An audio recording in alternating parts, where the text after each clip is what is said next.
ನಮಸ್ಕಾರ. ಮುಖ್ಯಾಂಶಗಳು.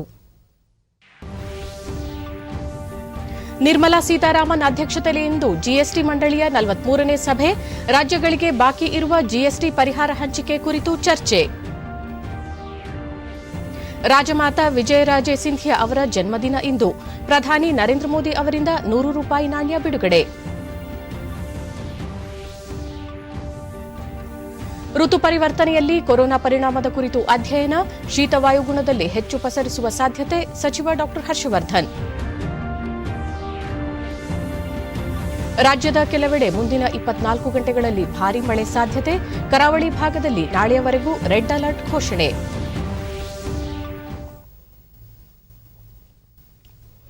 ವಾರ್ತೆಗಳ ವಿವರ. ಹಣಕಾಸು ಸಚಿವೆ ನಿರ್ಮಲಾ ಸೀತಾರಾಮನ್ ಅಧ್ಯಕ್ಷತೆಯಲ್ಲಿ ದೆಹಲಿಯಲ್ಲಿಂದು ಸರಕು ಮತ್ತು ಸೇವಾ ತೆರಿಗೆ ಜಿಎಸ್ಟಿ ಮಂಡಳಿಯ 43ನೇ ಸಭೆ ನಡೆಯಲಿದೆ. ವಿಡಿಯೋ ಕಾನ್ಫರೆನ್ಸ್ ಮೂಲಕ ಸಭೆಯಲ್ಲಿ ಭಾಗವಹಿಸಲಿರುವ ಹಣಕಾಸು ಸಚಿವರು ಆಯಾ ರಾಜ್ಯಗಳಿಗೆ ಪಾವತಿಗೆ ಬಾಕಿ ಇರುವ ಜಿಎಸ್ಟಿ ಪರಿಹಾರ ಹಂಚಿಕೆ ಕುರಿತು ಚರ್ಚೆ ನಡೆಸುವ ಸಾಧ್ಯತೆ ಇದೆ. ಹಣಕಾಸು ಖಾತೆ ರಾಜ್ಯ ಸಚಿವ ಅನುರಾಗ್ ಠಾಕೂರ್ ಮತ್ತು ರಾಜ್ಯಗಳು ಹಾಗೂ ಕೇಂದ್ರಾಡಳಿತ ಪ್ರದೇಶಗಳ ಹಣಕಾಸು ಸಚಿವರು ಮತ್ತು ಇತರೆ ಹಿರಿಯ ಅಧಿಕಾರಿಗಳು ಈ ಸಭೆಯಲ್ಲಿ ಭಾಗವಹಿಸಲಿದ್ದಾರೆ.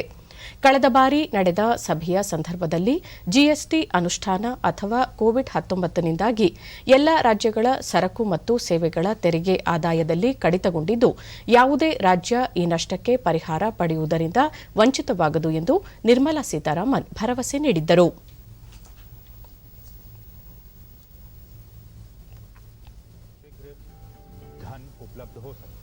ಗಡಿ ರಸ್ತೆಗಳ ಸಂಘಟನೆ 7 ರಾಜ್ಯಗಳು ಹಾಗೂ ಕೇಂದ್ರಾಡಳಿತ ಪ್ರದೇಶಗಳಲ್ಲಿ ನಿರ್ಮಿಸಿರುವ 44 ಸೇತುವೆಗಳನ್ನು ಇಂದು ರಕ್ಷಣಾ ಸಚಿವ ರಾಜನಾಥ್ ಸಿಂಗ್ ಅವರು ವಿಡಿಯೋ ಕಾನ್ಫರೆನ್ಸ್ ಮೂಲಕ ಲೋಕಾರ್ಪಣೆಗೊಳಿಸಿದರು. ಗಡಿ ರಸ್ತೆ ನಿರ್ಮಾಣ ಸಂಸ್ಥೆ ಬಿಆರ್ಒ ಜಮ್ಮು ಕಾಶ್ಮೀರದಲ್ಲಿ 10, ಲದ್ದಾಖ್ನಲ್ಲಿ 8, ಹಿಮಾಚಲ ಪ್ರದೇಶದಲ್ಲಿ 2, ಪಂಜಾಬ್ನಲ್ಲಿ 4, ಉತ್ತರಾಖಂಡ್ನಲ್ಲಿ 8, ಅರುಣಾಚಲ ಪ್ರದೇಶದಲ್ಲಿ 8 ಹಾಗೂ ಸಿಕ್ಕಿಂನಲ್ಲಿ 4 ಸೇತುವೆಗಳನ್ನು ನಿರ್ಮಿಸಿದೆ. ತವಾಂಗ್ಗೆ ಸಂಪರ್ಕ ಕಲ್ಪಿಸುವ ನೆಚಿಪು ಪ್ರದೇಶದ ಸುರಂಗ ಮಾರ್ಗ ನಿರ್ಮಾಣಕ್ಕೂ ಅವರು ಇದೇ ವೇಳೆ ಶಿಲಾನ್ಯಾಸ ನೆರವೇರಿಸಿದರು.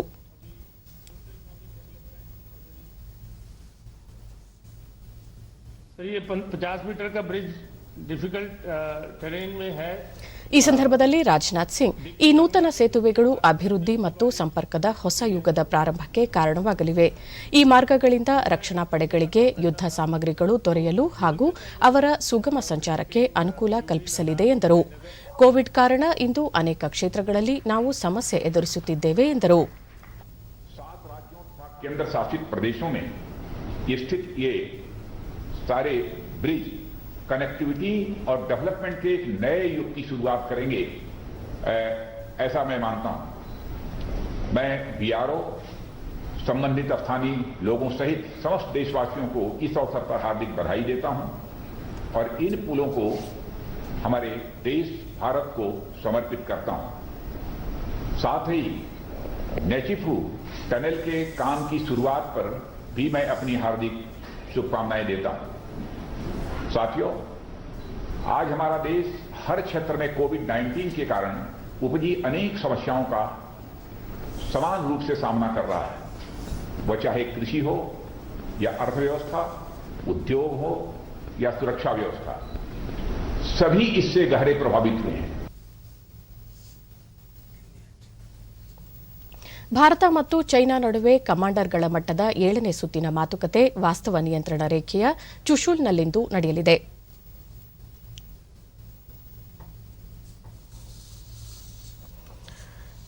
ಭಾರತದ ಕಡೆಯ ಈ ಪ್ರದೇಶದಲ್ಲಿ ನಡೆಯಲಿರುವ ಮಾತುಕತೆಯಲ್ಲಿ ಉಭಯ ದೇಶಗಳ ಗಡಿಯಲ್ಲಿ ಶಾಂತಿ ಮತ್ತು ಸುರಕ್ಷತೆಯನ್ನು ಕಾಪಾಡುವ ಕ್ರಮಗಳನ್ನು ರೂಪಿಸುವ ಕುರಿತು ಚರ್ಚಿಸಲಾಗುತ್ತದೆ. ಲೆಫ್ಟಿನೆಂಟ್ ಜನರಲ್ ಹರೀಂದರ್ ಸಿಂಗ್ ಮತ್ತು ಅವರ 14 ಉತ್ತರಾಧಿಕಾರಿ ಲೆಫ್ಟಿನೆಂಟ್ ಪಿಜಿಕೆ ಮೆನನ್ ಅವರು ಭಾರತದ ನಿಯೋಗವನ್ನು ಮುನ್ನಡೆಸಲಿದ್ದಾರೆ. ಪ್ರಮುಖವಾಗಿ ಭಾರತ ಚೈನಾ ಗಡಿಯಲ್ಲಿನ ಉದ್ವಿಗ್ನ ಪರಿಸ್ಥಿತಿಯನ್ನು ಮಾತುಕತೆಯ ಮೂಲಕ ತಿಳಿಯಾಗಿಸುವ ಪ್ರಯತ್ನ ಇದಾಗಿದೆ. ಭಾರತೀಯ ಜನತಾ ಪಕ್ಷದ ಸಂಸ್ಥಾಪಕ ಸದಸ್ಯರಲ್ಲಿ ಒಬ್ಬರಾಗಿದ್ದ ರಾಜಮಾತಾ ದಿವಂಗತ ವಿಜಯರಾಜೆ ಸಿಂಧಿಯಾ ಅವರ ಜನ್ಮದಿನ ಇಂದು. 1919ನೇ ಸಾಲಿನ ಈ ದಿನ ವಿಜಯರಾಜೆ ಸಿಂಧಿಯಾ ಅವರು ಮಧ್ಯಪ್ರದೇಶದ ಸಾಗರದಲ್ಲಿ ರಾಣಾ ಕುಟುಂಬವೊಂದರಲ್ಲಿ ಜನಿಸಿದ್ದರು. ಗ್ವಾಲಿಯರ್ ರಾಜಮನೆತನದ ವಿಜಯರಾಜೇ ತಮ್ಮ ಸಾಮಾಜಿಕ ಮತ್ತು ರಾಜನೀತಿಯ ಜೀವನದಿಂದ ಹೆಚ್ಚು ಪ್ರಸಿದ್ಧಿ ಪಡೆದಿದ್ದರು.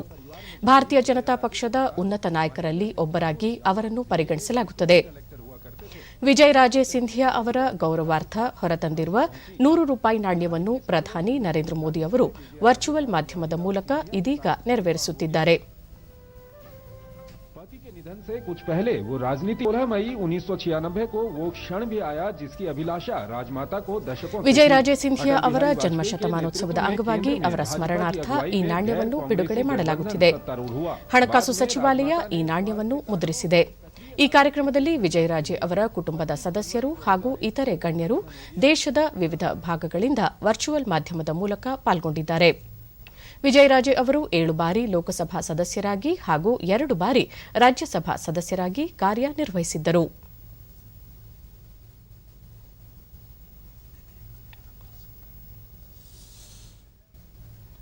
एकता यात्रा का ಈಗ ನೇರ ಪ್ರಸಾರ ದೆಹಲಿಯಿಂದ. जिसमें उन्होंने मेरा परिचय गुजरात के युवा नेता नरेंद्र मोदी के तौर पर करवाया है. आज इतने वर्षों बाद उनका वही नरेंद्र देश का प्रधान सेवक बनकर उनकी अनेक स्मृतियों के साथ आज आपके सामने है. आपको पता होगा जब कन्याकुमारी से कश्मीर एक यात्रा का प्रारंभ हुआ था डॉक्टर मुरली मनोहर जोशी जी के नेतृत्व में, और मैं व्यवस्था देखता था. राजमाता जी उस कार्यक्रम के लिए कन्याकुमारी आई थी और बाद में जब हम श्रीनगर जा रहे थे तो जम्मू में विदाई देने भी आई थी और उन्होंने लगातार हमारा हौसला बुलंद किया था. तब हमारा सपना था लाल चौक में तिरंगा झंडा फहराना. हमारा मकसद था धारा 370 से मुक्ति मिल जाए. राजमाता जी ने उस यात्रा को विदाई दी थी. जो सपना था वो पूरा हो गया. आज जब मैं पुस्तक में और भी चीजें देख रहा था, पुस्तक में एक जगह उन्होंने लिखा है, एक दिन ये शरीर यहीं रह जाएगा, आत्मा जहां से आई है वहीं चली जाएगी. शून्य से शून्य में स्मृतियां रह जाएगी. अपनी इन स्मृतियों को मैं उनके लिए छोड़ जाऊंगी जिनसे मेरा सरोकार रहा है, जिनकी मैं सरोकार रही हूं. आज राजमाता जी जहां भी है हम सबको देख रही हैं, हमें आशीर्वाद दे रही हैं. हम सभी लोग जिनका उनसे सरोकार रहा है, जिनकी वो सरोकार रही हैं, वो यहाँ इस विशेष कार्यक्रम में कुछ लोग पहुंच भी पाए हैं और मौजूद भी हैं. और देश के अनेक भागों में, कोने कोने में आज ये अवसर वर्चुअली मनाया जा रहा है. ಬಿಹಾರ ವಿಧಾನಸಭಾ ಚುನಾವಣೆಗೆ ಎನ್ಡಿಎ ಮೈತ್ರಿಕೂಟದಿಂದ ನಿನ್ನೆ ಗಯಾದಲ್ಲಿ ಪ್ರಚಾರ ರ್ಯಾಲಿಗೆ ಬಿಜೆಪಿ ಅಧ್ಯಕ್ಷ ಜೆಪಿ ನಡ್ಡಾ ಚಾಲನೆ ನೀಡಿದರು. ಈ ಸಂದರ್ಭದಲ್ಲಿ ಅವರು ಎನ್ಡಿಎ ಸರ್ಕಾರದಲ್ಲಿ ಉತ್ತಮ ಆಡಳಿತದಿಂದ ಸಮಾಜದ ಎಲ್ಲಾ ವರ್ಗಗಳಿಗೆ ಅನುಕೂಲಕರವಾಗಿದೆ. ನೂತನವಾಗಿ ಜಾರಿಗೆ ತರಲಾಗಿರುವ ಕೃಷಿ ಕಾಯ್ದೆಗಳು ರೈತರ ಹಿತಾಸಕ್ತಿಯನ್ನು ಒಳಗೊಂಡಿವೆ ಮತ್ತು ಈ ಕಾಯ್ದೆಗಳು ಕೃಷಿಕನ ಆದಾಯ ದ್ವಿಗುಣವಾಗಲು ನೆರವಾಗಲಿವೆ ಎಂದು ಹೇಳಿದರು. ಈ ಮುನ್ನ ಜಾತಿ ಮತ್ತು ಧರ್ಮದ ಆಧಾರದ ಮೇಲೆ ಚುನಾವಣೆಗಳು ನಡೆಯುತ್ತಿದ್ದವು. ಆದರೆ ಎನ್ಡಿಎ ಸರ್ಕಾರದ ಆಡಳಿತ ಬಂದ ನಂತರ ಜನತೆಯ ಹಿತದೃಷ್ಟಿಯಿಂದ ಚುನಾವಣೆಗಳು ನಡೆಯುವಂತಾಗಿದೆ. ಉತ್ತಮ ಆಡಳಿತಕ್ಕೆ ಜನತೆ ಮತ ನೀಡಬೇಕು ಎಂದು ಮನವಿ ಮಾಡಿದ ಅವರು ಬಿಹಾರ ಮುಖ್ಯಮಂತ್ರಿ ನಿತೀಶ್ ಕುಮಾರ್ ಅವರಿಗೆ ಮತ್ತಷ್ಟು ಬಲ ತುಂಬುವಂತೆ ಕರೆ ನೀಡಿದರು. रूप से पहुंच रहा है. उन्होंने बिहार के मुख्यमंत्री नीतीश कुमार के नेतृत्व में भरोसे को दोहराते हुए कहा कि एनडीए की सरकार ಬಿಹಾರ ವಿಧಾನಸಭಾ ಚುನಾವಣೆಗೆ 46 ಅಭ್ಯರ್ಥಿಗಳ ಮತ್ತೊಂದು ಪಟ್ಟಿಯನ್ನು ಬಿಜೆಪಿ ನಿನ್ನೆ ಬಿಡುಗಡೆ ಮಾಡಿದೆ. ಪ್ರಧಾನಿ ನರೇಂದ್ರ ಮೋದಿ ಅಧ್ಯಕ್ಷತೆಯಲ್ಲಿ ನಡೆದ ಪಕ್ಷದ ಕೇಂದ್ರೀಯ ಚುನಾವಣಾ ಸಮಿತಿ ಸಭೆಯಲ್ಲಿ ಈ ಆಯ್ಕೆ ಮಾಡಲಾಗಿದೆ. ರಾಜ್ಯದ ಸಚಿವ ನಂದಕಿಶೋರ್ ಯಾದವ್ ಅವರು ಪಾಟ್ನಾ ಸಾಹಿಬ್ ಕ್ಷೇತ್ರದಿಂದ ಸ್ಪರ್ಧಿಸಲಿದ್ದಾರೆ. ಹಾಲಿ ಶಾಸಕ ನಿತೀಶ್ ನವೀನ್ ಬಂಕಿಪುರ ಹಾಗೂ ಮಾಜಿ ಸಂಸದ ಓಂ ಪ್ರಕಾಶ್ ಶಿವಾನ್ ಕ್ಷೇತ್ರದಿಂದ ಮತ್ತು ಜಂಜಾರ್ಪುರ್ನಿಂದ ನಿತೇಶ್ ಮಿಶ್ರಾ ಸ್ಪರ್ಧಿಸಲಿದ್ದಾರೆ.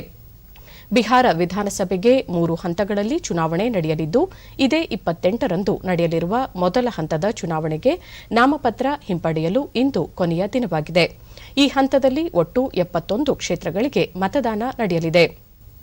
ಉಳಿದಂತೆ ನವೆಂಬರ್ 3ರಂದು 2ನೇ ಹಂತದಲ್ಲಿ 94 ಸ್ಥಾನ ಹಾಗೂ ನವೆಂಬರ್ 7ರಂದು 3ನೇ ಹಂತದಲ್ಲಿ 78 ಸ್ಥಾನಗಳು ಸೇರಿದಂತೆ ಒಟ್ಟು 243 ಕ್ಷೇತ್ರಗಳಿಗೆ ಚುನಾವಣೆ ಜರುಗಲಿದ್ದು, ನವೆಂಬರ್ 10ರಂದು ಮತ ಎಣಿಕೆ ಕಾರ್ಯ ನಡೆಯಲಿದೆ.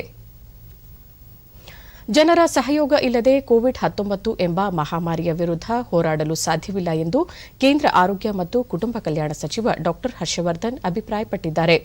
ವರ್ಚುವಲ್ ಮಾಧ್ಯಮದ ಮೂಲಕ ನಿನ್ನೆ ಸಂವಾದದಲ್ಲಿ ಪ್ರಶ್ನೆಗಳಿಗೆ ಉತ್ತರಿಸಿದ ಅವರು, ವಾತಾವರಣದಲ್ಲಿ ಆಗುವ ಬದಲಾವಣೆ, ಋತು ಪರಿವರ್ತನೆ ಕೊರೋನಾ ಮೇಲೆ ಪರಿಣಾಮ ಬೀರುತ್ತದೆಯೋ ಇಲ್ಲವೋ ಎಂಬುದು ಇನ್ನೂ ಸಾಬೀತಾಗಿಲ್ಲ. ಈ ಬಗ್ಗೆ ಸಂಶೋಧನೆ ನಡೆಯುತ್ತಿವೆ. ಚಳಿಗಾಲದಲ್ಲಿ ಸಾಮಾನ್ಯವಾಗಿ ಉಸಿರಾಟದ ಕಾಯಿಲೆ ಉಲ್ಬಣವಾಗುತ್ತದೆ. ಸಾಮಾನ್ಯವಾಗಿ ವೈರಾಣುಗಳು ಶೀತ ಮತ್ತು ಶುಷ್ಕ ವಾತಾವರಣದಲ್ಲಿ ದೀರ್ಘಕಾಲ ಜೀವಂತವಾಗಿರುತ್ತವೆ. ಇದರಲ್ಲಿ ಇನ್ಫ್ಲೂಯೆನ್ಸಾ ವೈರಾಣು ಪ್ರಮುಖವಾಗಿದೆ. ಇದರ ಜೊತೆಗೆ ಕೊರೋನಾದ 4 ಪ್ರಕಾರದ ವೈರಾಣುಗಳು ಕೂಡ ಶೀತಕಾಲದಲ್ಲಿ ತ್ವರಿತವಾಗಿ ಪಸರಿಸುತ್ತವೆ ಎಂದರು. Belonging to the same or different strain.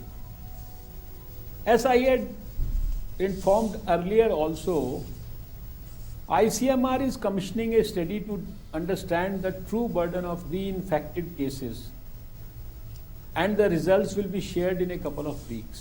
पर्यावरण में होने वाले किसी बदलाव का असर कोरोना के संक्रमण पर पड़ता है या नहीं, अभी दुनिया भर के वैज्ञानिक इस पर शोध कर रहे हैं. देखिए, जहां तक सर्दी के मौसम में कोरोना का खतरा बढ़ने का सवाल है, तो मैं एक बात साफ कर दूं कि सर्दी के मौसम में यह देखा गया है कि प्रदूषण बढ़ने पर सांस की बीमारियां बढ़ जाती हैं. ಹಬ್ಬಗಳ ಪರ್ವದ ಸಂದರ್ಭದಲ್ಲಿ ಪ್ರತಿಯೊಬ್ಬರು ವೈಭವೋಪೇತವಾಗಿ ಈ ಸಂದರ್ಭದಲ್ಲಿ ಹಬ್ಬ ಆಚರಿಸುವುದು ಸೂಕ್ತವಲ್ಲ.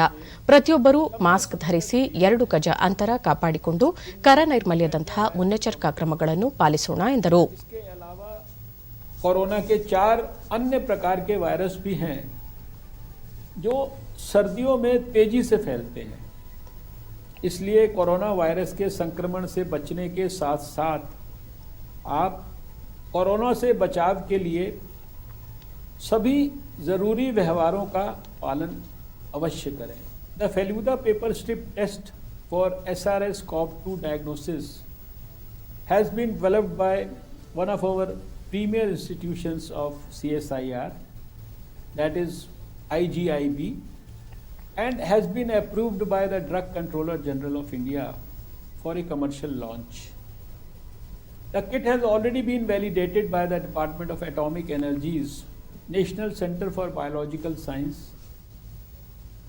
ದೇಶದಲ್ಲಿ ಕಳೆದ 24 ಗಂಟೆಗಳಲ್ಲಿ ಹೊಸದಾಗಿ 66,732 ಕೋವಿಡ್-19 ಪ್ರಕರಣಗಳು ದೃಢಪಟ್ಟಿವೆ. ಇದರೊಂದಿಗೆ ಒಟ್ಟು ಸೋಂಕಿತರ ಸಂಖ್ಯೆ 71,20,538ಕ್ಕೆ ಏರಿಕೆಯಾಗಿದೆ.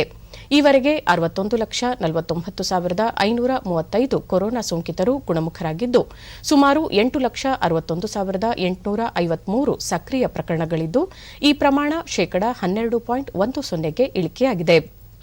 ಕೊರೋನಾ ಸೋಂಕಿನಿಂದ ಗುಣಮುಖರಾದವರ ಸಂಖ್ಯೆಯಲ್ಲಿ ಭಾರತ ಸುಧಾರಣೆಯತ್ತ ಸಾಗಿದ್ದು, ಚೇತರಿಕೆಯ ಪ್ರಮಾಣ ಶೇಕಡಾ 86.36ರಷ್ಟಿದೆ. ಒಟ್ಟು 1,09,150 ಮಂದಿ ಮೃತಪಟ್ಟಿದ್ದಾರೆ. ಮರಣ ದರ ಶೇಕಡಾ 1.53ರಷ್ಟಿದೆ ಎಂದು ಕೇಂದ್ರ ಆರೋಗ್ಯ ಮತ್ತು ಕುಟುಂಬ ಕಲ್ಯಾಣ ಸಚಿವಾಲಯ ತಿಳಿಸಿದೆ.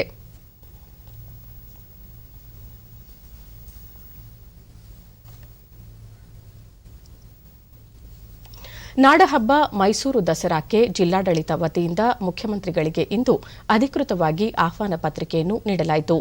ಈ ಸಂದರ್ಭದಲ್ಲಿ ಉಪಮುಖ್ಯಮಂತ್ರಿ ಗೋವಿಂದ ಕಾರಜೋಳ, ಮೈಸೂರು ಜಿಲ್ಲಾ ಉಸ್ತುವಾರಿ ಸಚಿವ ಎಸ್ಟಿ ಸೋಮಶೇಖರ್, ಶಾಸಕ ರಾಮದಾಸ್ ಸೇರಿದಂತೆ ಮತ್ತಿತರರು ಉಪಸ್ಥಿತರಿದ್ದರು.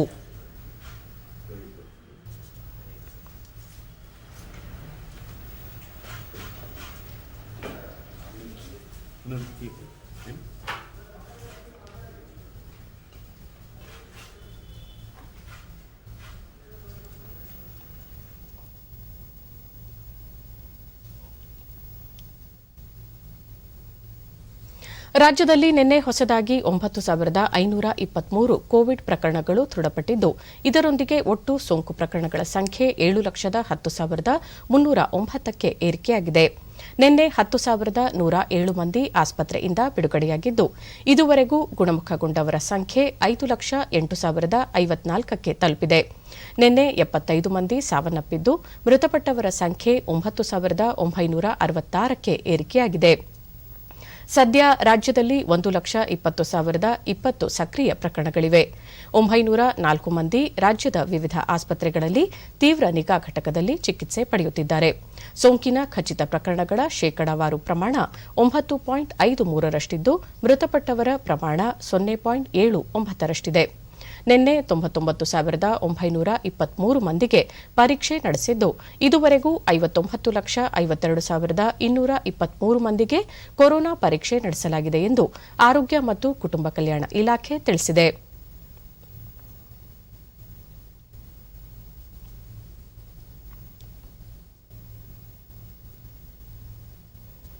ಬೆಂಗಳೂರಿನಲ್ಲಿ 4,623 ಮಂದಿಗೆ ಸೋಂಕು ತಗುಲಿದ್ದು, ಒಟ್ಟು ಸೋಂಕು ಪ್ರಕರಣಗಳ ಸಂಖ್ಯೆ 2,81,557ಕ್ಕೆ ಏರಿಕೆಯಾಗಿದೆ. ನಿನ್ನೆ 2,656 ಮಂದಿ ಆಸ್ಪತ್ರೆಯಿಂದ ಬಿಡುಗಡೆಯಾಗಿದ್ದು, ಇದುವರೆಗೂ ಗುಣಮುಖಗೊಂಡವರ ಸಂಖ್ಯೆ 2,11,358ಕ್ಕೆ ಏರಿಕೆಯಾಗಿದೆ. ಸದ್ಯ 66,854 ಸಕ್ರಿಯ ಪ್ರಕರಣಗಳಿವೆ. ಬೆಂಗಳೂರಿನಲ್ಲಿ 24 ಮಂದಿ ಮೃತಪಟ್ಟಿರುವುದು ಸೇರಿದಂತೆ ಒಟ್ಟಾರೆ 3,344 ಮಂದಿ ಸಾವನ್ನಪ್ಪಿದ್ದಾರೆ. ವಿವಿಧ ಜಿಲ್ಲೆಗಳಲ್ಲಿ ವರದಿಯಾಗಿರುವ ಪ್ರಕರಣಗಳ ವಿವರ ಇಂತಿದೆ.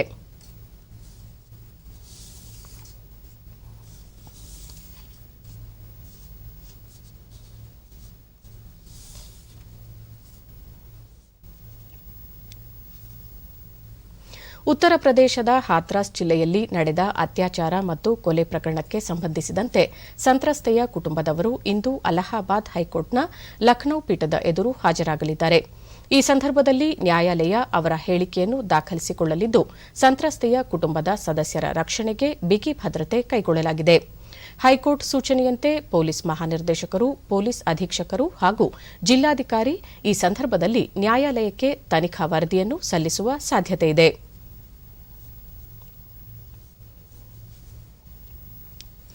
ಲಿಬಿಯಾದಲ್ಲಿ ಅಪಹರಣಕ್ಕೊಳಗಾಗಿದ್ದ 7 ಭಾರತೀಯ ಪ್ರಜೆಗಳನ್ನು ಬಿಡುಗಡೆಗೊಳಿಸಲಾಗಿದೆ ಎಂದು ಟುನೀಷಿಯಾದ ಭಾರತೀಯ ರಾಯಭಾರಿ ಪುನೀತ್ ರಾಯ್ ಕುಂಡಾಲ್ ಅವರು ತಿಳಿಸಿದ್ದಾರೆ. ಗುಜರಾತ್, ಆಂಧ್ರಪ್ರದೇಶ, ಬಿಹಾರ ಮತ್ತು ಉತ್ತರ ಪ್ರದೇಶ ಮೂಲದ 7 ಕಾರ್ಮಿಕರನ್ನು ಸೆಪ್ಟೆಂಬರ್ 14ರಂದು ಲಿಬಿಯಾದ ಅಶ್ವರಿಫ್ನಿಂದ ಅಪಹರಿಸಲಾಗಿತ್ತು. ಇದೀಗ ಅಪಹರಣಕ್ಕೊಳಗಾದವರನ್ನು ಸುರಕ್ಷಿತವಾಗಿ ತಾಯ್ನಾಡಿಗೆ ಕಳುಹಿಸುವ ಬಗ್ಗೆ ಟುನೀಷಿಯಾದಲ್ಲಿರುವ ಭಾರತೀಯ ರಾಯಭಾರ ಕಚೇರಿ ಮಾತುಕತೆ ನಡೆಸುತ್ತಿದೆ ಎಂದು ವಿದೇಶಾಂಗ ಸಚಿವಾಲಯದ ಮೂಲಗಳು ತಿಳಿಸಿವೆ.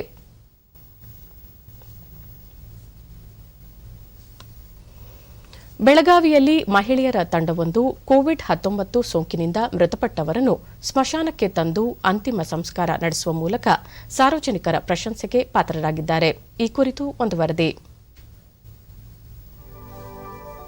ಕೋವಿಡ್-19 ಸಾಂಕ್ರಾಮಿಕ ಕಾಯಿಲೆಯ ಸಂದಿಗ್ಧತೆಯ ಸಂದರ್ಭದಲ್ಲಿ ವ್ಯಕ್ತಿಗತ ಅಂತರ ಕಾಯ್ದುಕೊಳ್ಳುವುದು ಅಗತ್ಯ ಹಾಗೂ ಅನಿವಾರ್ಯತೆ ಎದುರಾಗಿದೆ. ಒಂದು ವೇಳೆ ಸೋಂಕು ತಗುಲಿ ಮೃತಪಟ್ಟರೆ ಕುಟುಂಬ ಸದಸ್ಯರು ಅಂತಿಮ ದರ್ಶನ ಪಡೆಯುವುದಕ್ಕೂ ಅವಕಾಶ ಕಷ್ಟವಾಗಿದೆ. ಹೀಗೆ ಮೃತಪಡುವ ಅನಾಥ ಮತ್ತು ನಿರ್ಗತಿಕ ಶವಗಳನ್ನು ಸ್ಮಶಾನಕ್ಕೆ ತಂದು ಅಂತ್ಯ ಸಂಸ್ಕಾರ ನಡೆಸುವ ಕಾರ್ಯದಲ್ಲಿ ಬೆಳಗಾವಿಯ ಹೆಲ್ಪ್ ಫಾರ್ ನೀಡ್ ತಂಡ ತೊಡಗಿಸಿಕೊಂಡಿದೆ.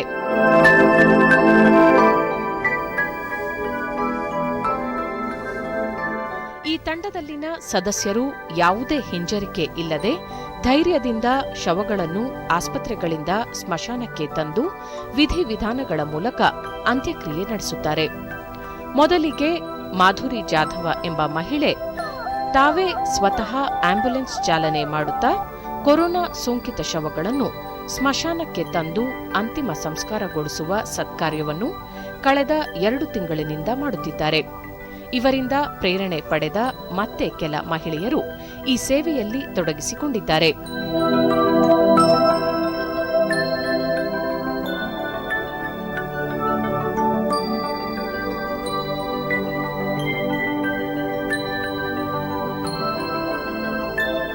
ಡಿಡಿ ನ್ಯೂಸ್ನೊಂದಿಗೆ ಮಾಧುರಿ ಜಾಧವ್ ಕಳೆದ 6 ತಿಂಗಳಿನಿಂದ ಅಸಹಾಯಕರಿಗೆ ನೆರವು ನೀಡುತ್ತಾ ಬಂದಿದ್ದು, ಕಳೆದ 2 ತಿಂಗಳುಗಳಲ್ಲಿ 40ಕ್ಕೂ ಹೆಚ್ಚು ಶವಗಳಿಗೆ ಸ್ಮಶಾನದಲ್ಲಿ ಅಂತಿಮ ಸಂಸ್ಕಾರ ನೆರವೇರಿಸಿರುವುದಾಗಿ ತಿಳಿಸಿದರು.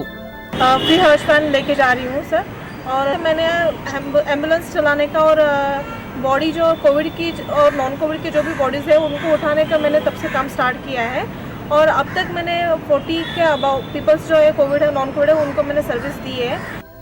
ತಂಡದ ಇನ್ನೋರ್ವ ಸದಸ್ಯೆ ಪ್ರೀತಿ ಬಸವರಾಜ್ ಸೋಂಕಿತ ರೋಗಿಗಳಿಗೆ ಆಮ್ಲಜನಕ ಪೂರೈಸುವಲ್ಲಿಯೂ ಮುಂದಾಗಿರುವುದಾಗಿ ಹೇಳಿದರು. ಸೊ ಆಕ್ಸಿಜನ್ ಸಿಲಿಂಡರ್ ಪ್ರೊವೈಡ್ ಮಾಡಕತ್ರು, ಅದ್ರ ಜೋಡಿ ಆಮೇಲೆ ಈಗ ಅನಾಥ ಶವಗಳಾಯ್ತು, ಆಮೇಲೆ ಕೋವಿಡ್ ಆಗಿದ್ದಕ್ಕಿಲ್ಲ ಅವ್ರ ಮನೆಯವರು ಪ್ರಾಪರ್ಲಿ ಇಲ್ಲ, ಶವ ಟಚ್ ಮಾಡೋಕ್ಕೂ ಆಯಿತು, ಶವ ಸಂಸ್ಕಾರ ಮಾಡೋಕೆ ಅವರು ಹೆಲ್ಪ್ ಮಾಡಲಿಲ್ಲ. ಆ ಟೈಮ್ನಾಗ ನಮ್ದು ಹೆಲ್ಪ್ ಅವ್ರು ನೀಡಿ ಮುಂದೆ ಬಂದ ಕೆಲಸ ಆ ಶವಗಳಿಗೂ ಅಂತಿಮ ಸಂಸ್ಕಾರ ಏನೇನು ಕೊಡ್ಬೇಕಲ್ಲ ಅದನ್ನು ಪ್ರಾಪರ್ಲಿ ಕೊಟ್ಟ ಕೆಲಸ ಅವರಿಗೆ ಒಂದು ಅಂತಿಮ ವಿದಾಯ ಹೇಳಿ.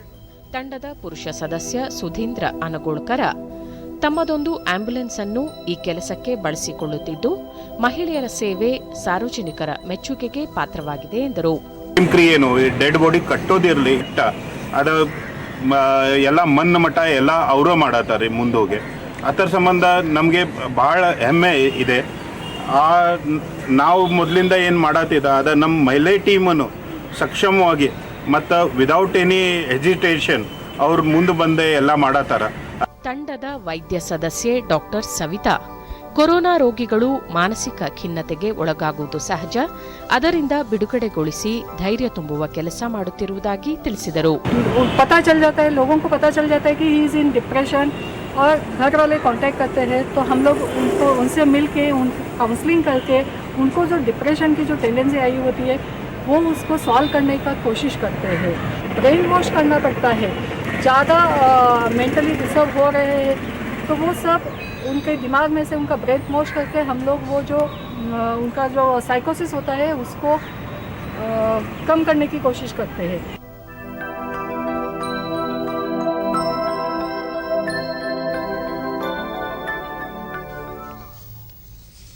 ನವರಾತ್ರಿ ಹಬ್ಬದ ಹಿನ್ನೆಲೆಯಲ್ಲಿ ಮೈಸೂರಿನ ರಾಮ್ಸನ್ ಕಲಾ ಪ್ರತಿಷ್ಠಾನ ಆಯೋಜಿಸಿರುವ ಬೊಂಬೆ ಪ್ರದರ್ಶನ ಮತ್ತು ಮಾರಾಟ ಆಕರ್ಷಣೀಯವಾಗಿದೆ.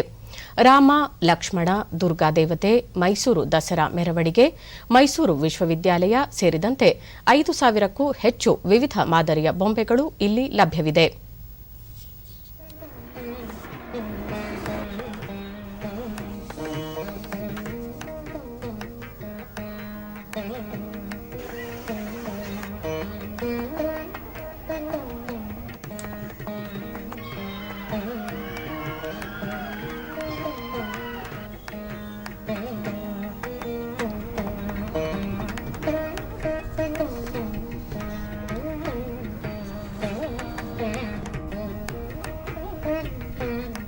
ಪ್ರದರ್ಶನ ಆಯೋಜನೆ ಮಾಡಿರುವ ಡಿಡಿ ನ್ಯೂಸ್ನೊಂದಿಗೆ ರಾಮ್ಸನ್ ಕಲಾ ಪ್ರತಿಷ್ಠಾನದ ವಿನ್ಯಾಸಕ ರಘು ಕಲೆ ಮತ್ತು ಸಂಸ್ಕೃತಿಯನ್ನು ಉಳಿಸಿ ಬೆಳೆಸುವ ನಿಟ್ಟಿನಲ್ಲಿ ಮುಂದಾಗಿರುವುದಾಗಿ ತಿಳಿಸಿದರು. ಸಪೋರ್ಟ್ ಆಗಲಿ ಮತ್ತು ಆ ಸಂಸ್ಕೃತಿ ಉಳಿಯಲಿ ಅನ್ನೋ ಒಂದು ಉದ್ದೇಶದಿಂದ ಮತ್ತು ಈ ಗೊಂಬೆಗಳು ತಗೊಂಡು ನಾವು ಮೈಸೂರಿನಲ್ಲಿ ಬೊಂಬೆ ಹಬ್ಬ ಆಚರಿಸೋದ್ರಿಂದ ಕಲೆ ಉಳಿಯೋದ್ರ ಜೊತೆ ಸಂಸ್ಕೃತಿ ಕೂಡ ಉಳಿಯುತ್ತೆ. ಬೊಂಬೆ ಹಬ್ಬದ ಸಂಸ್ಕೃತಿ ಈಗ ಕೆಲವು ವರ್ಷಗಳಿಂದ ನಮ್ಮ ಸಂಸ್ಕೃತಿ ಎಲ್ಲೋ ಅಳಿವಿನ ಅಂಚಿಗೆ ಹೋಗ್ತದೆ ಅಂತ ಒಂದು ನಮಗೆ ದುಗುಡ ಇದೆ ಕೂಡ. ಸೊ ಅದಕ್ಕೆ ನಮ್ಮ ಕೈಯಲ್ಲಿ ಆದಷ್ಟು ಅಳಿಲು ಸೇವೆ ಈ ಬೊಂಬೆ ಮನೆಯ ಮುಖಾಂತರ ಮಾಡ್ತಾ ಇದ್ದೀವಿ. ಮತ್ತೆ ಗ್ರಾಹಕ ಶ್ರೀನಾಥ್ ನವರಾತ್ರಿ ವೇಳೆ ಮನೆಗಳಲ್ಲಿ ಬೊಂಬೆ ಪ್ರದರ್ಶನ ಸಾಮಾನ್ಯವಾಗಿದ್ದು ಎಲ್ಲ ಬಗೆಯ ಬೊಂಬೆಗಳು ಇಲ್ಲಿ ಸಿಗಲಿವೆ ಎಂದರು. ಅಂಬಾರಿ ವಿಶೇಷ. ಆ ಅಂಬಾರಿ ವಿಶೇಷದಲ್ಲಿ ಪೂರ್ತಿ ಸೆಟ್ಟು ಸಿಗುತ್ತೆ. ಎಲ್ಲ ಥರದ ಬೊಂಬೆಗಳು ಬಣ್ಣವಾಗಿದೆ, ನೋಡೋಕ್ಕೂ ಚೆನ್ನಾಗಿದೆ. ಈ ಮೈಸೂರು ವಿಶೇಷ ಏನಂತಂದರೆ ಬೊಂಬೆಗಳ ಹಬ್ಬನೇ ಒಂದು ಮಾಡ್ತಾರೆ ನವರಾತ್ರಿ ಇದರಲ್ಲಿ.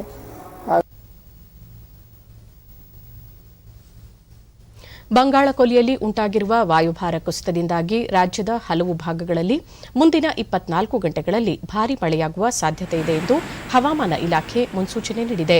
ಬಂಗಾಳ ಕೊಲ್ಲಿಯಲ್ಲಿ ಚಂಡಮಾರುತದ ತೀವ್ರತೆ ಇನ್ನಷ್ಟು ಹೆಚ್ಚಾಗಲಿದ್ದು, ಕರಾವಳಿ ಹಾಗೂ ದಕ್ಷಿಣ ಒಳನಾಡು ಸೇರಿದಂತೆ ಹಲವೆಡೆ ಭಾರೀ ಮಳೆಯಾಗುವ ನಿರೀಕ್ಷೆಯಿದೆ. ಪ್ರಮುಖವಾಗಿ ಕರಾವಳಿ ತೀರದಲ್ಲಿ ಮಳೆ ಅಬ್ಬರ ಹೆಚ್ಚಾಗಿರುವ ಸಾಧ್ಯತೆ ಹಿನ್ನೆಲೆಯಲ್ಲಿ ಇಂದು ಮತ್ತು ನಾಳೆ ರೆಡ್ ಅಲರ್ಟ್ ಘೋಷಿಸಲಾಗಿದೆ. ರಾಯಚೂರು ಜಿಲ್ಲೆಯಲ್ಲಿ ಕೃಷ್ಣಾ ನದಿಗೆ ಹೆಚ್ಚಿನ ಪ್ರಮಾಣದಲ್ಲಿ ನೀರು ಹರಿದು ಬರುತ್ತಿದೆ. ಕೃಷ್ಣಾ ನದಿ ವ್ಯಾಪ್ತಿಯಲ್ಲಿ ಕಳೆದ ಕೆಲವು ದಿನಗಳಿಂದ ಸುರಿಯುತ್ತಿರುವ ಮಳೆಯಿಂದಾಗಿ ಯಾದಗಿರಿ ಜಿಲ್ಲೆಯ ನಾರಾಯಣಪುರ ಜಲಾಶಯಕ್ಕೆ 80,000 ಕ್ಯೂಸೆಕ್ ನೀರು ಹರಿದು ಬರುತ್ತಿದ್ದು, ಜಲಾಶಯದಿಂದ 1.16 ಲಕ್ಷ ಕ್ಯೂಸೆಕ್ ನೀರನ್ನು ಹೊರಬಿಡಲಾಗಿದೆ. ಈ ಹಿನ್ನೆಲೆಯಲ್ಲಿ ನದಿ ತೀರದ ಜನರಿಗೆ ಎಚ್ಚರದಿಂದಿರುವಂತೆ ಸೂಚಿಸಲಾಗಿದೆ. ಬಹುಭಾಷಾ ಸಂಗೀತ ನಿರ್ದೇಶಕ ರಾಜನ್ ನಿನ್ನೆ ಅನಾರೋಗ್ಯದಿಂದ ವಿಧಿವಶರಾಗಿದ್ದಾರೆ. ಅವರಿಗೆ 87 ವರ್ಷ ವಯಸ್ಸಾಗಿತ್ತು. ಸಹೋದರ ನಾಗೇಂದ್ರಪ್ಪ ಹೆಸರಿನೊಂದಿಗೆ ತಮ್ಮ ಹೆಸರನ್ನು ಸೇರಿಸಿಕೊಂಡು ರಾಜನ್ ನಾಗೇಂದ್ರ ಎಂದೇ ಪ್ರಸಿದ್ಧಿ ಹೊಂದಿದ್ದ ಇವರು ಕನ್ನಡ ಭಾಷೆಯ 200ಕ್ಕೂ ಅಧಿಕ ಸಿನಿಮಾಗಳಿಗೆ ಸಂಗೀತ ನಿರ್ದೇಶನ ನೀಡಿದ್ದಾರೆ. ತಮಿಳು, ಹಿಂದಿ, ಮಲಯಾಳಂ, ತುಳು ಸೇರಿ ಸುಮಾರು 375ಕ್ಕೂ ಹೆಚ್ಚು ಸಿನಿಮಾಗಳಿಗೆ ಸಂಗೀತ ನಿರ್ದೇಶಿಸಿದ್ದಾರೆ. ಶ್ರೀಲಂಕಾದ ಸಿನ್ಹಳ ಭಾಷೆಯ ಸಿನಿಮಾಗಳಿಗೂ ಸಂಗೀತ ನಿರ್ದೇಶಿಸಿರುವುದು ಸಂಗೀತ ಲೋಕದಲ್ಲಿ ಇವರ ಮತ್ತೊಂದು ಸಾಧನೆ.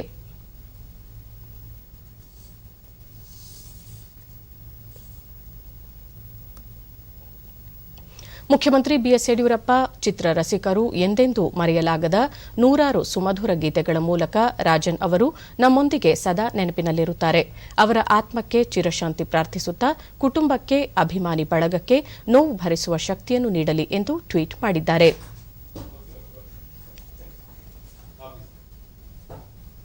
ಸೆನ್ಸೆಕ್ಸ್ ಮುಂಬೈ ಷೇರು ಮಾರುಕಟ್ಟೆ ಷೇರು ಸಂವೇದಿ ಸೂಚ್ಯಂಕ ಸೆನ್ಸೆಕ್ಸ್ ಆರಂಭಿಕ ವಹಿವಾಟಿನಲ್ಲಿ 374 ಅಂಕಗಳ ಏರಿಕೆಯೊಂದಿಗೆ 40,883ರಲ್ಲಿತ್ತು. ರಾಷ್ಟ್ರೀಯ ಸಂವೇದಿ ಸೂಚ್ಯಂಕ ನಿಫ್ಟಿ ಸಹ 103 ಅಂಕಗಳ ಏರಿಕೆಯೊಂದಿಗೆ 12,017ರಲ್ಲಿದೆ. ಅಂತಾರಾಷ್ಟ್ರೀಯ ಮಾರುಕಟ್ಟೆಯಲ್ಲಿ ಡಾಲರ್ ಎದುರು ರೂಪಾಯಿ ಮೌಲ್ಯ 3 ಪೈಸೆ ಏರಿಕೆಯಾಗಿದ್ದು 73.13ರಷ್ಟಿದೆ. ಪ್ಯಾರಿಸ್ನಲ್ಲಿ ನಡೆದ French open grand slam tennis ಟೂರ್ನಿಯ ಪುರುಷರ ಸಿಂಗಲ್ಸ್ ವಿಭಾಗದಲ್ಲಿ ಸ್ಪೇನ್ನ ರಾಫೆಲ್ ನಡಾಲ್ ಪ್ರಶಸ್ತಿ ಗೆದ್ದುಕೊಂಡಿದ್ದಾರೆ. ರೋಲ್ಯಾಂಡ್ ಗ್ಯಾರೋಸ್ನಲ್ಲಿ ನಿನ್ನೆ ರಾತ್ರಿ ನಡೆದ ಫೈನಲ್ ಪಂದ್ಯದಲ್ಲಿ 2ನೇ ಶ್ರೇಯಾಂಕಿತ ಆಟಗಾರ ರಾಫೆಲ್ ನಡಾಲ್ 6-0, 6-2, 7-5 ನೇರ ಸೆಟ್ಗಳಿಂದ ವಿಶ್ವದ ನಂಬರ್ 1 ಆಟಗಾರ ಸರ್ಬಿಯಾದ ನೊವಾಕ್ ಜೋಕೋವಿಚ್ ವಿರುದ್ಧ ಗೆಲುವು ದಾಖಲಿಸಿದರು. ಇದರೊಂದಿಗೆ ನಡಾಲ್ 13ನೇ ಫ್ರೆಂಚ್ ಓಪನ್ ಪ್ರಶಸ್ತಿ ಜಯಿಸುವುದರ ಜೊತೆಗೆ 20 ಗ್ರ್ಯಾಂಡ್ ಸ್ಲಾಮ್ ಪ್ರಶಸ್ತಿಗಳ ಸಾರ್ವಕಾಲಿಕ ದಾಖಲೆ ಬರೆದಿರುವ ಸ್ವಿಟ್ಜರ್ಲೆಂಡ್ನ ರೋಜರ್ ಫೆಡರರ್ ಅವರ ಸಾಧನೆಯನ್ನು ಸರಿಗಟ್ಟಿದರು.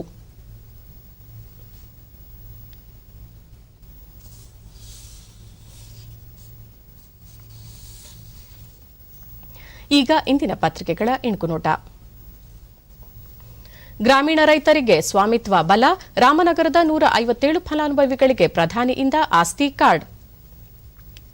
3 ವಾರ ರಜೆ, ಅಕ್ಟೋಬರ್ 12ರಿಂದ 30ರವರೆಗೆ ರಜೆ. ಕೊರೋನಾ ನಿಯಂತ್ರಣಕ್ಕೆ ಈ ನಿರ್ಧಾರ. ಈ ಸಮಯದಲ್ಲಿ ಶಿಕ್ಷಕರು ಶಾಲೆಗೆ ಹೋಗುವ ಅಗತ್ಯವಿಲ್ಲ. ಕೆಎಸ್ಟಿಡಿಸಿ ಪ್ಯಾಕೇಜ್ ಪ್ರವಾಸ ಪುನಾರಂಭ. ತಿರುಪತಿ, ಮಧುರೈ, ಊಟಿ ಸೇರಿ ಹಲವು ಸ್ಥಳಗಳಿಗೆ ಟೂರ್. 6 ತಿಂಗಳಿನಿಂದ ಬಂದ್ ಆಗಿದ್ದ ಸರ್ಕಾರಿ ಪ್ರವಾಸೋದ್ಯಮ. ಆರೋಗ್ಯ ಖಾತೆಗೆ ಬಿಎಸ್ವೈ ಸರ್ಜರಿ, ಸುಧಾಕರ್ ಹೆಗಲಿಗೆ ಹೊಸ ಜವಾಬ್ದಾರಿ. ಫ್ರೆಂಚ್ ಓಪನ್ ಪ್ಯಾರಿಸ್ನಲ್ಲಿ ರಾಫಾ ದರ್ಬಾರ್, ಜೋಕೋಗೆ ಸೋಲು, ಫೆಡರರ್ ದಾಖಲೆ ಸರಿಗಟ್ಟಿದ್ದ ನಡಾಲ್. ಇವು ಇಂದಿನ ಪತ್ರಿಕೆಗಳ ಪ್ರಮುಖ ಸುದ್ದಿ. ಉಳಿದಂತೆ ಮೇಲ್ಮನೆ ಚುನಾವಣೆ, ನಾಮಪತ್ರ ವಾಪಸ್ಗೆ ಇಂದು ಕಡೆ ದಿನ. ಹೊಸದಾಗಿ 140 ಚಾರ್ಜಿಂಗ್ ಕೇಂದ್ರ, ಎಲೆಕ್ಟ್ರಿಕ್ ವಾಹನಗಳ ಬಳಕೆಗೆ ಬೆಸ್ಕಾಂನಿಂದ ಉತ್ತೇಜನ, ಅಧಿಕ ಸಾಮರ್ಥ್ಯದ ಕೇಂದ್ರಗಳ ಆರಂಭಕ್ಕೆ ಒತ್ತು. ಖ್ಯಾತ ಸಂಗೀತ ನಿರ್ದೇಶಕ ರಾಜನ್ ವಿಧಿವಶ, 375ಕ್ಕೂ ಹೆಚ್ಚು ಚಿತ್ರಗಳಿಗೆ ಸಂಗೀತ ನಿರ್ದೇಶನ. ಗಗನಕ್ಕೇರಿದ ತರಕಾರಿ ಬೆಲೆ. ಇನ್ನು 3 ದಿನ ರಾಜ್ಯದಲ್ಲಿ ಭಾರೀ ಮಳೆ ಸಾಧ್ಯತೆ. ಬಂಗಾಳ ಕೊಲ್ಲಿಯಲ್ಲಿ ವಾಯುಭಾರ ಕುಸಿತ, ರಾಜ್ಯಕ್ಕೆ ರೆಡ್ ಅಲರ್ಟ್ ನೀಡಿದ ಹವಾಮಾನ ಇಲಾಖೆ. ಕೊನೆಯಲ್ಲಿ ಮತ್ತೊಮ್ಮೆ ಮುಖ್ಯಾಂಶಗಳು. ನಿರ್ಮಲಾ ಸೀತಾರಾಮನ್ ಅಧ್ಯಕ್ಷತೆಯಲ್ಲಿಂದು ಜಿಎಸ್ಟಿ ಮಂಡಳಿಯ 43ನೇ ಸಭೆ. ರಾಜ್ಯಗಳಿಗೆ ಬಾಕಿ ಇರುವ ಜಿಎಸ್ಟಿ ಪರಿಹಾರ ಹಂಚಿಕೆ ಕುರಿತು ಚರ್ಚೆ. ರಾಜಮಾತಾ ವಿಜಯರಾಜೆ ಸಿಂಧಿಯಾ ಅವರ ಜನ್ಮದಿನ ಇಂದು. ಪ್ರಧಾನಿ ನರೇಂದ್ರ ಮೋದಿ ಅವರಿಂದ ₹100 ನಾಣ್ಯ ಬಿಡುಗಡೆ.